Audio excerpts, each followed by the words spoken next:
menor número de bits, como eu disse antes, né, necessário para representar essa informação. Normalmente essa quantidade de informação é dada pelo logaritmo, né, na base 2, né, para trabalhar até, questão de trabalhar com a unidade mais básica, que é os bits, né, a binária, logaritmo na base 2 da probabilidade daquele evento, daquela variável aleatória ocorrer. Então esse seria o que ele chama de a quantidade, né, de informação relacionada a ela.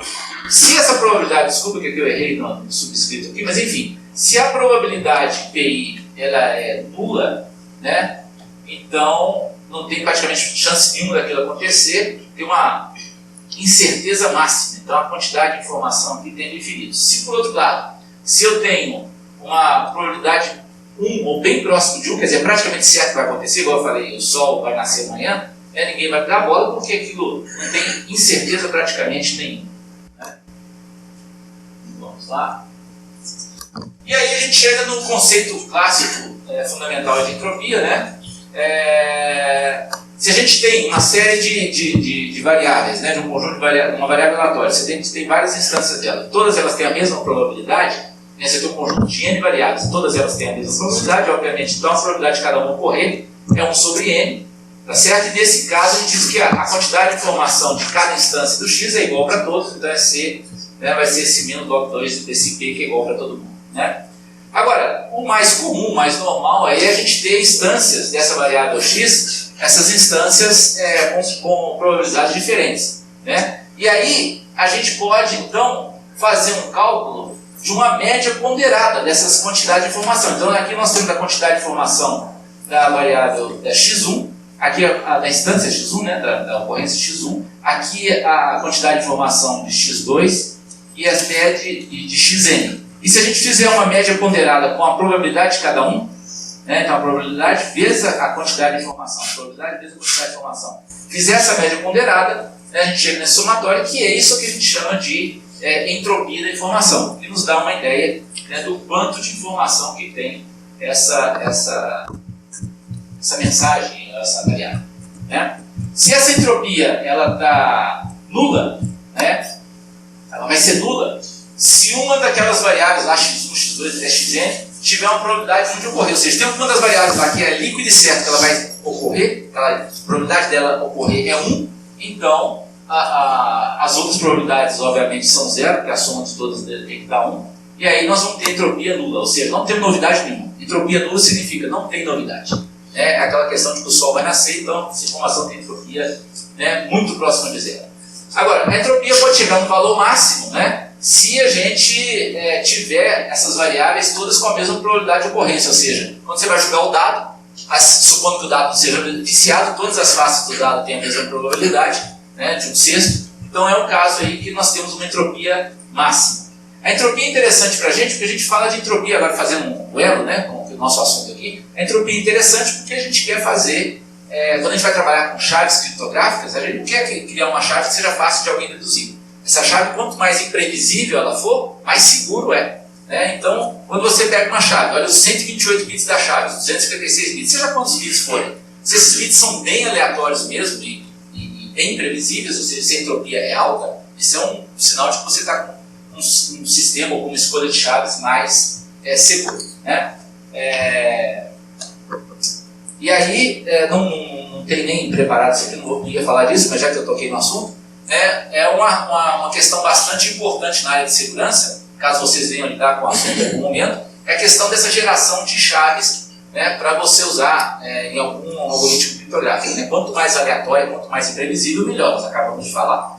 E aí, outro problema que a gente costuma ter muito é que os geradores de números aleatórios que a gente tem por aí são muitas vezes frágeis, são mal implementados, ou eles têm problemas sérios, ou então até aquela questão todo gerador de números pseudo-aleatório, que os computadores usam algoritmos, então eles são geradores de números pseudo-aleatórios, não realmente aleatórios, eles acabam precisando de uma semente, e a gente muitas vezes se esquece de usar a semente, se esquece de inicializar a semente, isso aí é uma falha de segurança muito grande. Então, todo mundo que trabalha com alguma questão relativa a números aleatórios, que é importante não só para a criptografia, para a segurança, mas para muitas outras áreas, aí, simulações, etc., prestem bastante atenção nas sementes, é uma falha comum que a gente tem aí. Bom, e aí a gente mostra aqui, então, não vamos fazer deduções nem nada, só para deixar algumas coisas no ar aí para a gente usar mais na frente. A entropia máxima, então, dessa de uma variável, de uma mensagem, etc. No caso de todos os estados lá terem a mesma probabilidade, seria então log do número de mensagens, log na base 2 de n. Né? O que, bom, vamos em frente aqui. E aí vem um conceito que também nós não vamos entrar em detalhes, tem muitas expressões, às vezes eu prometo daqui a pouco elas acabam. É um conceito que a gente vai precisar lá na frente, que é da entropia condicional. Né? Ou seja, se você tem um outro evento, uma outra variável, alguma outra informação que influencia naquela variável x, naquela informação x que a gente estava falando antes, isso pode nos ajudar bastante, porque usando aí a ideia da probabilidade condicional, né, nós podemos dizer então que a entropia de x, dado que a gente já conhece y, ela fica um pouco diferente, tá? Não vamos entrar nos detalhes, só para mostrar que é uma pequena... Aqui eu escrevi da forma geral, aqui já entrando um pouco mais em detalhes, mas o interessante é o seguinte, é que a entropia é reduzida, tem menos incerteza. Ou seja, se você tem uma variável que em princípio era bem aleatória, imprevisível, difícil de saber, mas se ela é influenciada por uma outra variável, um outro evento, e você conhece esse outro evento, então isso aí pode te ajudar a descobrir aquela famosa que era tão incerta, que era tão difícil assim. Isso é um dos principais resultados que vai ser usado, né, lá na frente. Tá? A gente vai voltar nele mais lá na frente. Então, o que a gente quer deixar aqui é isso. Se você tem uma outra variável que influencia, então você pode tirar proveito disso. Se a gente dá uma ideia de como isso poderia ser. Por exemplo, eu disse que o ideal para uma chave criptográfica ela tem entropia a mais alta possível, né? Que seria bem difícil da gente conseguir qualquer pista sobre ela. Mas se por algum motivo você tiver algum fator, por exemplo, aqui nós estamos dizendo o seguinte, o que será que daria, né, o cálculo da entropia da chave K do criptosistema, dado que eu conheço o texto cifrado? Quer dizer, imagina que você coletou, grampeou uma linha de dados e está coletando texto cifrado. Vai coletando, vai montando aquela coleção de texto cifrado. Será que isso aí ajudaria, né, a descobrir a chave? Essa foi a pergunta, esse foi o trabalho que o Shannon fez, é lá que a gente vai tentar chegar. Né? Ou será que se eu tiver também coletado na rede um monte de texto cifrado, porque quando você manda texto cifrado, você tem que considerar que alguém está capturando. Né? Não adianta pensar, não, só eu estou vendo. Não, o texto cifrado você cifrou para ninguém conseguir ler, mas ele está sendo capturado. Né? Principalmente se for em rede sem fio, aí é uma festa. Mas, então, se a pessoa está capturando, está tendo muito texto cifrado, será que a entropia, será que isso aí afetaria a questão da mensagem? Será que a entropia da mensagem, bom, a entropia da mensagem tem outro problema aqui, porque a mensagem já não é tão aleatória assim, né? Ela tem a redundância da linguagem. Mas será que essa entropia reduziria?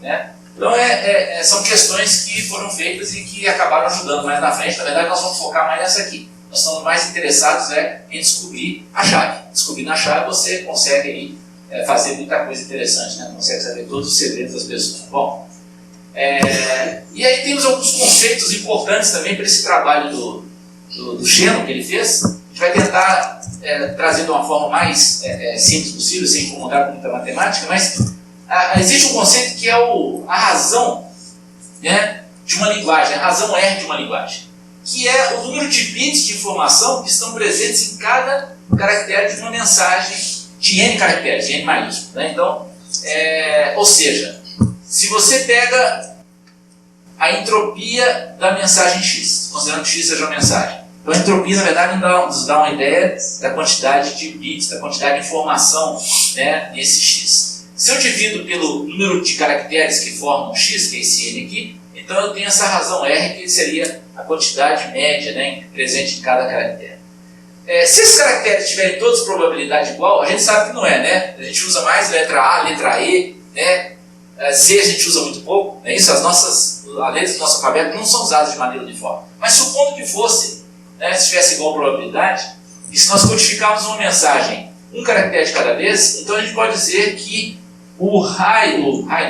a razão absoluta dessa linguagem, ela é a própria entropia da mensagem. Né? Aí é só um exemplinho aqui, né? No caso do inglês, né, que a gente tem 26 caracteres, a gente teria, nessa situação ideal, hipotética, de ter a mesma probabilidade para todos os caracteres, o que eu já estou adiantando que não é verdade, né, a gente teria essa razão absoluta de aproximadamente 4,7. Isso também a gente vai usar mais lá na frente. E aí nós temos também um outro conceito que é a razão verdadeira de uma linguagem. Isso que nós vimos aqui agora, deixa eu voltar aqui, se ele me deixar voltar. Isso que nós vimos aqui agora, essa razão absoluta, é uma razão, digamos assim, meio ideal, idealizada, porque a gente está supondo que os caracteres têm probabilidade igual.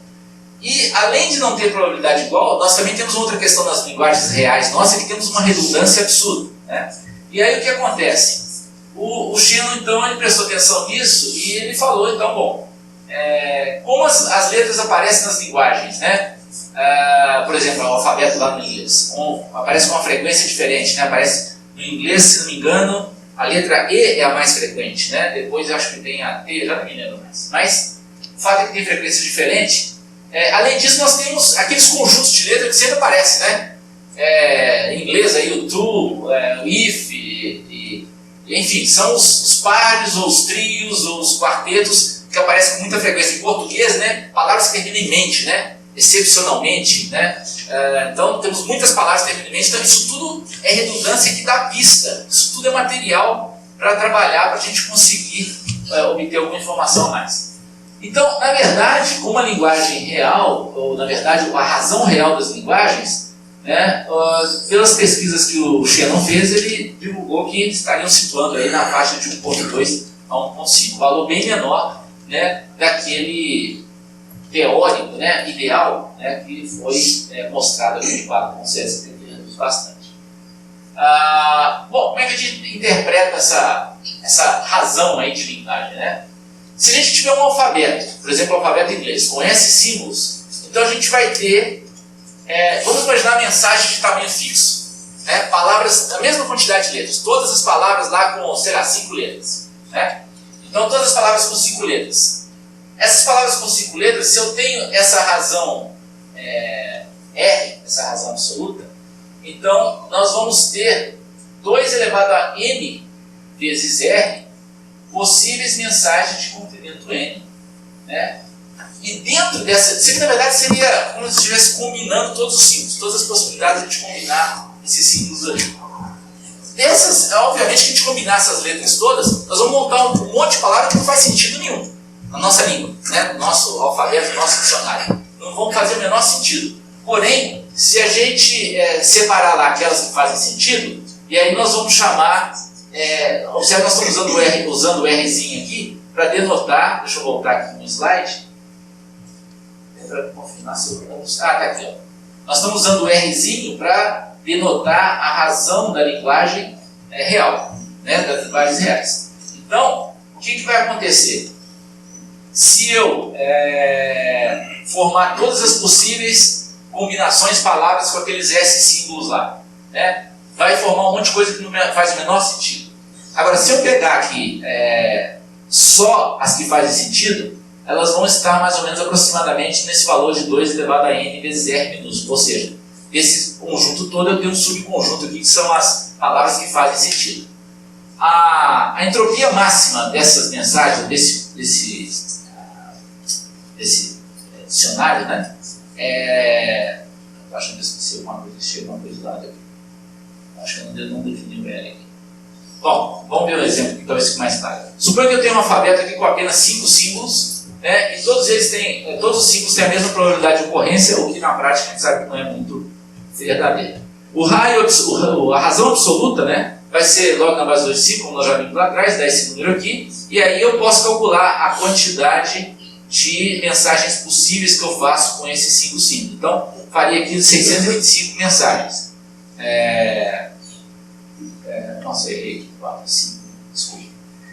Bom, como a razão verdadeira é de 1.2 a 1.5, na verdade eu vou fazer, desse total de 625, eu vou fazer só uns 4 a 10% de palavras que têm sentido. Isso aqui, gente, eu estou contando isso aqui para vocês, porque esse aqui é um ponto de apoio básico do Shannon para tentar mostrar a insegurança de algoritmos criptográficos, né? Mostrando que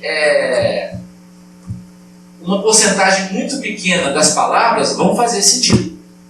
Então não adianta você ficar tentando decifrar e buscar os textos, né? Muitos dos textos, a maioria dos textos você pode descartar, porque só uma fração muito pequena faz sentido. E é nesse que ele se apoia depois para poder propor, né, as ideias de segurança criptográfica. Bom, então, esse aqui que estava, vamos para frente. E aí a gente chega na redundância de uma linguagem. Né?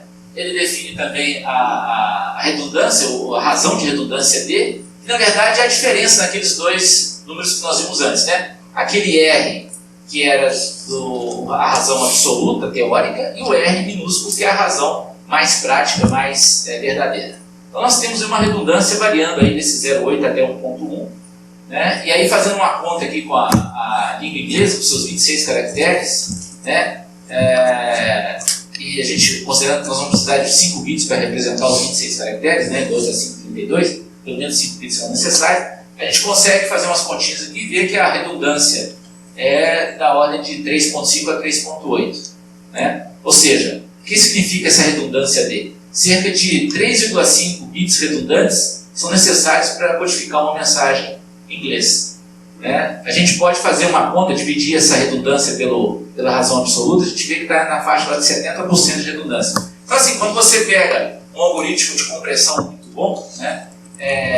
E você está com uma linguagem, com algum texto lá que ele está, ou seja, você não está comprimindo nada ou codificando nada que já está comprimido, mas um texto que tem toda a sua redundância, você vai ver que você consegue reduzir bastante o seu tamanho de arquivo, dada toda essa redundância que a gente tem. Eu acho que isso é uma observação pertinente, mas não vou garantir com muita certeza. Bom, falando um pouco mais de redundância, o Shannon mostrou que as linguagens naturais, elas têm várias estruturas, como eu falei antes, né? Várias estruturas que se repetem muito, e, enfim, existem várias outras pistas lá para o atacante sobre a linguagem que está lá dentro. Ele pode estar sabendo até o tipo de assunto, ele pode ter inferido, essa é uma mensagem criptografada que está saindo de um banco para uma corretora. Então, provavelmente tem vários termos lá já meio previsíveis, né? Ações, né? Débito, crédito, sei lá, debêntures e palavras do jargão do economês aí, que são outras pistas que podem ajudar num ataque desse tipo aqui. Então, nós temos que criar algoritmos criptográficos que são robustos contra esses ataques estatísticos que usam exploram essas redundâncias aí. Bom, e aí, chegando mais próximo agora do que o Shannon propôs, né? Ele avaliou o segredo, o sigilo, né, dos criptossistemas com base nas incertezas das mensagens M, né, dado que foi capturado um texto já cifrado C. Né? Então, imagina aí a mensagem M sendo como se fosse uma variável aleatória com suas várias instâncias e cada uma com a sua probabilidade. Então, a soma das probabilidades de cada uma dessas instâncias, obviamente, daria 1. A mesma coisa para o texto cifrado, a soma das probabilidades daria 1. E da chave também, a soma das probabilidades de cada uma das possíveis chaves também daria 1. Né? E aí, algumas definições que a gente vai usar. Né? PDM, quando nós já dissemos a probabilidade de uma mensagem M foi enviada. Então, você está tentando adivinhar, descobrir uma mensagem que foi enviada. Então, se as mensagens fossem todas com a mesma probabilidade, e você tem lá um número máximo possível de mensagens, você sabe então que a probabilidade daquela mensagem seria 1 sobre N. É bem simples aí. Mesma coisa com relação ao texto cifrado. Qual a probabilidade de eu receber um texto cifrado igual ao valor C exatamente? Se todos os textos cifrados fossem igualmente prováveis, tivessem a mesma probabilidade, então, esse conjunto de N possíveis textos cifrados, a probabilidade seria 1 sobre N. E aqui já sofisticando um pouquinho mais, né? Qual seria a probabilidade que, se eu obtiver um texto cifrado CI, qual a probabilidade que ele tenha vindo da mensagem MI? Porque quando você captura um texto cifrado, obviamente ele veio de uma mensagem MI, mas ele pode ter vindo de uma outra mensagem se você tentar com uma chave errada. Se você tentar com a chave certa, você vai descobrir de qual mensagem